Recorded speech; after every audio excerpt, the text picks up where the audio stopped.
Ladies and gentlemen, I want to read you this. In last attempt, thousands urge Electoral College to block Trump at Monday vote.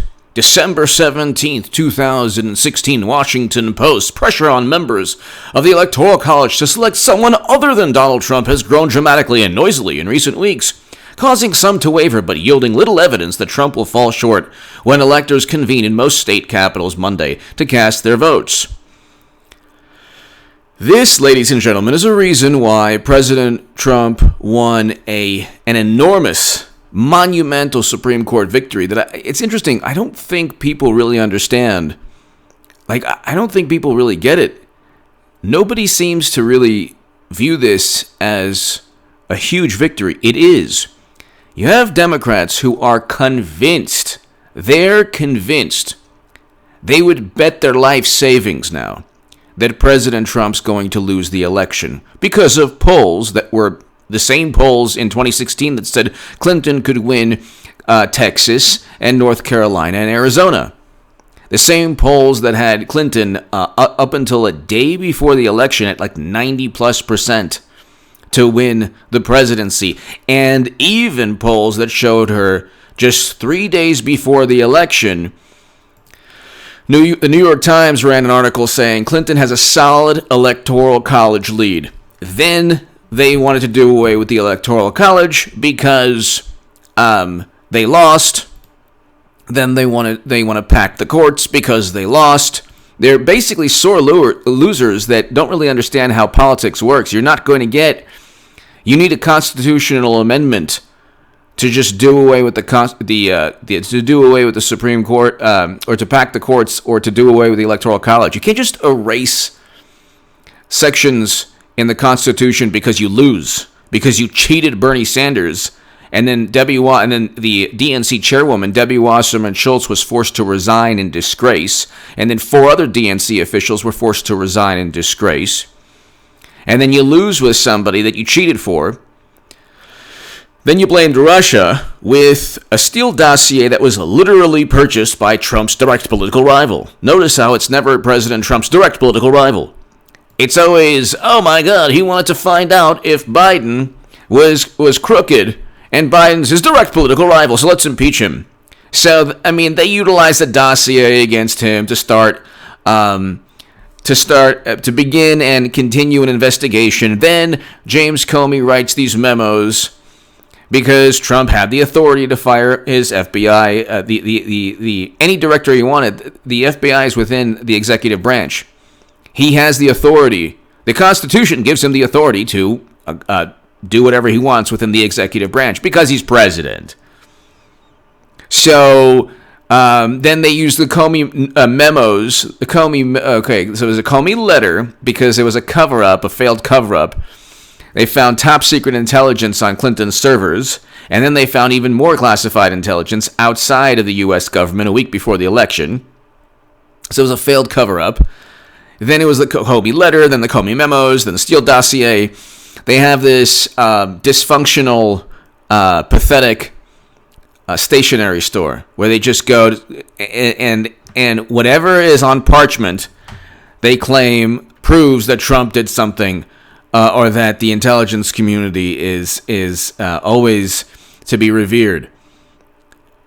These polls are just as accurate and trustworthy as James Clapper, who stated, the country only has high to moderate confidence that Russia even hacked the DNC. The United States government never looked at DNC servers. This is a fact. This is a fact that everyone admits on the left. They say, CrowdStrike looked at the servers. The DNC paid CrowdStrike. So and then in testimony within the House of Representatives, the CrowdStrike CEO said he doesn't have any concrete evidence that the entire narrative is accurate. So they were lying the whole time. They had nothing.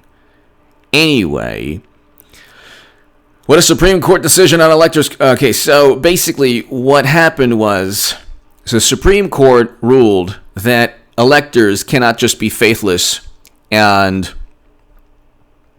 they can't just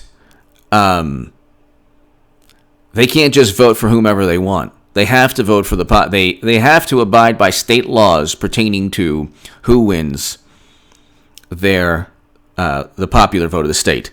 This is huge because you're going to find people like I just read in the Washington Post when they lose, because Trump is going to win again. By the way, to my super chat, or sorry, my definitely watch my live streams. I have one early evening around 7:30, 8 p.m. Pacific, and then one like around 11 p.m., 10:30 Pacific every evening. But to my new Patreons, thank you very much. You really help me run this channel and H.A. Goodman's other channel. So definitely check out H.A. Goodman's other channel. I have a great segment up on there. I'm building that one. We're almost at what? We're approaching 16,000 subs. But for people who want to support my voice long term, if you enjoy my work, if you enjoy my unique view on life, politics, and this election, your support on Patreon is greatly, greatly appreciated. It just helps, just like any content creator, it helps me tremendously. But this is, so thank you to my new Patreons, and the link is below in the description section and the pinned comment. Thank you. Your support is greatly appreciated. But Electoral College voters can be forced to back state popular vote winners, Supreme Court says. So you're not going to get as many people who can be convinced not to vote for President Trump. Now, the interesting thing is, you had in 2016, they say, well, it actually hurt Clinton. No, it didn't, because the electors were pushed. Were trying. They all said, don't vote for Trump. So whatever you do, don't vote for Trump. And then you had people either voting for, I think it was Colin Powell. Then you had one Bernie Sanders supporter. But the big issue here is that they're going to scratch and claw. When they lose again, you can, it's a certainty that when they lose, they're going to blame everything under the sun. And they're going to try to scratch and claw and do anything they can to try to find some semblance of sanity, because they are convinced, ladies and gentlemen, they are absolutely convinced that President Trump is going to lose again. They've done it again. You see, President Trump doesn't have to worry about this now. The faithless electors almost certainly will not be a factor. Okay, they weren't really a factor because Trump won by such a wide margin in the Electoral College. And the only reason they want to do away with the Electoral College is they think it helps them. They don't care about the history or how whether or not it's fair. They just care that they think that they urban centers and the largest states in the country will always vote Democrat. That's what they think. So they're banking on always getting the popular vote. Thus, the second they lose the popular vote, they'll go back to the Electoral College. They're very petulant, and all they care about is winning. And that's it. Look, them winning elections is them winning elections is the only thing their minds revolve around. They have such utter, and first of all, it's going to be Hillary Clinton. It's not going to be Biden. I will have made the biggest political call of all time. Share my Times of Israel article. Hillary Clinton, not Biden, will be nominee. And share my Huffington Post article below. Hillary Clinton 2020 is a reality. Get ready for 8 years of Trump. Thank God he's a great president. First Step Act. See, they obsess over his tweets, but Twitter's not going to be around forever. President Trump's presidency will be part of American history forever. No one is going to remember. Twitter is going to be MySpace, basically. And actually, people have, better memories of that. I've never on MySpace, but people have better memories of MySpace than they do of Twitter. And Twitter is there's this cauldron of negativity. And it's going to be a very interesting place. I don't have a Twitter account, so if you see anyone trying to pretend they're me, they're actually breaking the law. So report them to Twitter. But Twitter is going to be a very negative, it's going to be the cyber equivalent of Nightmare on Elm Street and Friday the 13th and The Exorcist and every horror movie, Because when Democrats realize, yet again, that Trump defeated them, they're going to melt down. It's going to be a biblical meltdown. It's going to make 2016 look like a really, really happy time for Democrats. Like when people are screaming like, that's going to be like, memories. That's going to be like such a wonderful time. This loss is going to obliterate whatever is left of the Democratic Party. And they're going to have to rebuild. Who knows how or when they will. When they will is the issue, because they might hold on to, it was Russia. Kanye West will be the new Vladimir Putin. Who knows what they're going to say. But this is the interesting thing. It's going to be Hillary Clinton. I don't know how it happens, but it will. They're not going to go with Biden. If they lose the popular vote, see, Trump's going to win the Electoral College. He could win Minnesota and Nevada. He doesn't have Gary Johnson anymore to contend with. That's huge. I don't know how people just ignore that. You know how many votes Gary Johnson got of the Libertarian Party? Almost 4.5 million votes. Trump lost by less than 3 million votes. You can add Jill Stein to Clinton's tally of votes, and you can add, if you add Jill Stein and Gary Johnson, Trump wins the popular vote. Okay. Libertarian voters aren't voting Democrat in this election. 2016 was like a bizarre time where, you had libertarians and Gary Johnson and Bill Weld before they completely tanked that political party. And people didn't know if President Trump would be a good president. For people who care about policies, he's a very good president. You can compare President Trump to President Obama or Bush. Trump is infinitely better than both. Infinitely better. Infinitely better than Bush and a great deal better than President Obama. Record low unemployment before the pandemic. The pandemic was not President Trump's fault. You had over half of all the lives lost in 4 to 5 Democratic-run states: New York, New Jersey, Michigan, Pennsylvania, and Illinois. Mismanagement by Democratic governors, especially in New York. And we're finding out the New York governor, how Cuomo gets away with it, I have no clue. But media, they obsess over President Trump. They don't realize that he's done a bunch of great things. He signed the First Step Act. He signed legislation to increase funding for historically black colleges and universities. He signed an executive order combating anti-Semitism, which is running rampant on college campuses. He presided over record low unemployment, record low black and Latino unemployment. And when this was taking place, by the way, they still said the sky was falling. So imagine, first president to step foot in North Korea and begin détente, some type of diplomacy between North and South Korea that never happened before. And then you have Democrats. They are so warped and obsessed, and they despise Trump so much. They have such contempt and venom and vitriol for him that they think Biden is actually a good candidate. And you could put an exhumed body, which is basically Biden looks and acts and communicates like an exhumed body, or a cadaver that got Botox and plastic surgery. And they would say, and he's always in his basement. When he comes out, it's like you can barely hear him. And then there's Tara Reid allegations. Then, of course, there's Burisma. Then, of course, there's, voting alongside Bush, Cheney, and Rumsfeld. And, of course, there's the crime bill. I mean, everything that Clinton has done, except Clinton can get away with everything and Biden can't. He's almost getting away with everything. But I don't know how they pass the baton to Clinton, but they will. They ain't going with Biden. He wouldn't even get the popular vote. But they despise Trump so much. They think Biden's good.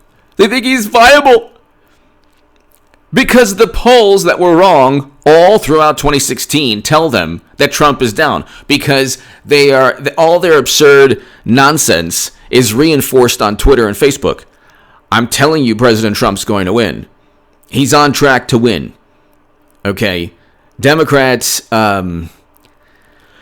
we can go on forever, but they've obsessed over Russia. Nobody cared. They obsessed over Ukraine. Nobody cared.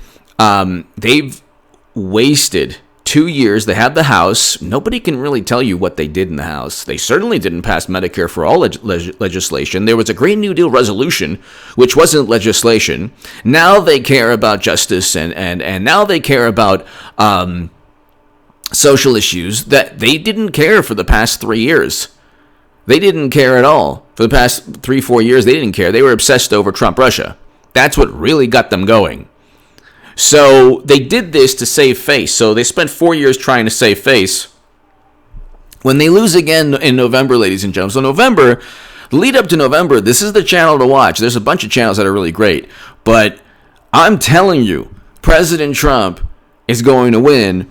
He's gonna defeat Clinton. He ain't gonna defeat Biden. Now, if President Trump wins the popular vote, and if he went up against Biden, because even the DNC spokeswoman with Bill Hemmer on Fox News stated, we're not officially nominating Joe Biden to take Donald Trump. So she literally stated that. But again, okay, I will have made the biggest political call of all time. It'll be Clinton. It won't be Biden. But I don't know how it happens, but it's going to happen somehow. If they went with Biden, they wouldn't even get the popular vote. Do you realize what happens to the Democratic Party if they lose the election? Okay, do you realize what happens to the Democratic Party and donors and a generation of voters if they don't even get the popular vote? If with Kanye West, they don't get the popular vote. With Biden running, if they go with Biden, they're going with Clinton. But let's just say, in an alternate reality, they went with Biden, which would be like deliberately tanking their own election chances and putting faith in polls where Democrats are overrepresented in every poll, and the enthusiasm is like 25-35%. President Trump wins on enthusiasm. And on the economy, President Trump wins by a large margin also over Biden. But anyway, if they don't get the popular vote, do you know what happens? Social media will be a very negative place. Okay, very negative place. They will completely dismantle as a political party, and factions that are barely attached to the Democratic Party will break off. They will dissolve, and they'll have to rebuild, and it's just a matter of when they rebuild. President Trump will take down not only the Democratic Party, but also Twitter and Facebook, because people will realize, look, I spent 4 years obsessing over Trump on social media, ruined marriages, ruined friendships, which, by the way, the imbeciles on the left. You think I care if someone votes Biden, or they're not going to vote Biden, but if someone votes Clinton twice, I'm just going to laugh. But I'm not going to tell them, I won't be your friend anymore. You have the most petulant, frustrated imbeciles on the left, literally calling family members and friends that they've known for a long time, saying, I can't be your friend anymore. Oh, because I have to take a stand. You're not taking a stand. You're not. They never want to debate or argue a point, or they never want to convince you that they're right. They just want to condemn you and judge you. That's another reason that it'll be so hilarious when they lose again. Because it's like you lose the Super Bowl twice, and then you give a lecture on how to win the Super Bowl. It don't work that way. It's not happening. So you can't be a narcissist, this arrogant narcissist full of hubris, explaining how politics really works, and lose twice. And you're going to lose twice to President Trump because Bill Kristol, Max Boot, and Bernie Sanders are voting for the same failed Democratic candidate. It's going to be Clinton, not Biden. But anyway, Clinton gives them a chance at least. It's a centennial of the 19th Amendment. I don't know how it happens, but it's going to happen. It's a political machine. You think they're going to go with the exhumed body? The only reason he's up in polls, which, in addition to all the flawed analysis of these polls, is because nobody ever listens to him. Any gaffe that he makes is swept under the rug. There's like a litany of the most absurd comments, like a person who's one fry short of a Happy Meal. It basically, like, he communicates like a person who took 10 tequila shots or banged his head with a hammer. And I think that's a big shtick also. I don't think he's lost it. I think this is all a game and a charade. And I will have made the biggest political call of all time. Tell your friends. Tell everybody you know. H.A. Goodman is telling you that it's going to be Hillary Clinton. Letting you know. Anyway, give me your thoughts below. Be here for my live streams this evening. Subscribe to H.A. Goodman's other channel. Ladies and gentlemen, from here on to November, your support on Patreon is going to be greatly, greatly, greatly appreciated. To my new Patreons, thank you. That's below in the pinned comment. You help me do what I do, and I appreciate it very, very much. If you enjoy my work, my Patreon is below in the pinned comment. Thanks, everybody. Be here for the live streams this evening. I have one around 8 p.m. and then one a little later. And subscribe to H.A. Goodman's other channel right this second. I have a great segment on there. Thank you.